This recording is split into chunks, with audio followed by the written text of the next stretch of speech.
Bhojpuri industry के काफी अच्छे अभिनेता यश कुमार मिश्रा इस समय किस गाड़ी से चलते हैं और उनके गाड़ी का कितना प्राइस है आज के इस वीडियो में हम बताने वाले हैं, तो वीडियो में लास्ट तक बने रहिएगा। जी हाँ, नमस्कार दोस्तों, आप सभी लोगों का स्वागत है हमारा चैनल BFC एवरग्रीन में। वीडियो को आगे देखने से पहले लाइक करिएगा, चैनल पे नए होंगे तो सब्सक्राइब करिएगा, साथ ही में घंटी कॉल पे सिलेक्ट करना ना भूलिएगा ऐसी और इंटरेस्टिंग वीडियो को सबसे पहले देखने के लिए। साथ ही में इस वीडियो को आगे जरूर शेयर करिएगा। दोस्तों, बात किया जाए यश कुमार मिश्रा के बारे में तो ये इस समय भोजपुरी इंडस्ट्री के काफ़ी अच्छे उभरते हुए नए अभिनेता के तौर पे आ रहे हैं। फिलहाल तो ये भोजपुरी इंडस्ट्री में काफ़ी पुराने अभिनेता हैं, काफ़ी अच्छे अभिनेता हैं।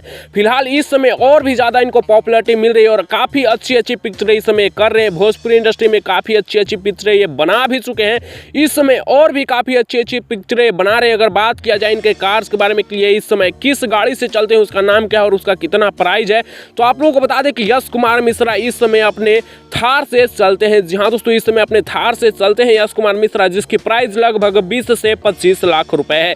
यानी 20 से 25 लाख रुपए के थार से इस समय चल रहे हैं यश कुमार मिश्रा। महिंद्रा थार यूज कर रहे हैं। फिलहाल इनके बारे में आप लोगों का क्या है कहना, आप लोग अपना राय नीचे कमेंट्स में दीजिएगा और इनका कौन सा फिल्म आप लोगों का फेवरेट है वो भी नीचे कमेंट्स में बताइएगा। फिलहाल मैं इस वीडियो को खत्म कर रहा हूँ। वीडियो कैसा लगा नीचे कमेंट्स में बताइएगा। ऐसी और इंटरेस्टिंग वीडियो को देखने के लिए आप हमारे चैनल BFC एवरग्रीन को जरूर से सब्सक्राइब करिएगा।